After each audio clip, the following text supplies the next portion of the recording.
Howdy everyone, this is Grant Bynum with Uptown 101. This is my channel, Best Dallas Apartments. Hey, this is the pool. This is at the Riviera West Village. This is the pool. It's a really cute pool. It's cute. It's got a good size. You can see there's a couple of grilling stations here.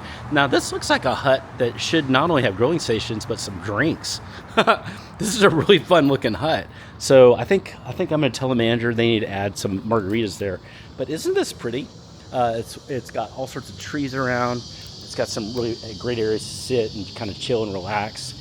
And then it is gated. It's on the first floor here, and the ground level, if you would, of the Riviera West Village. So this is what it looks like.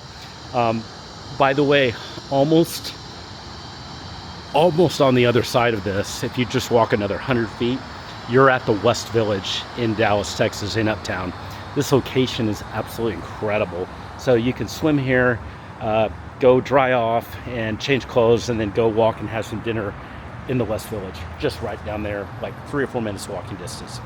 Hey, if you have questions anytime about anything you're seeing, or you're ready to take a tour of this great location property, the Riviera West Village, send me a text. I'll set that free virtual tour, live but virtual tour for you, or live tour on your phone, and I'll set that up right now.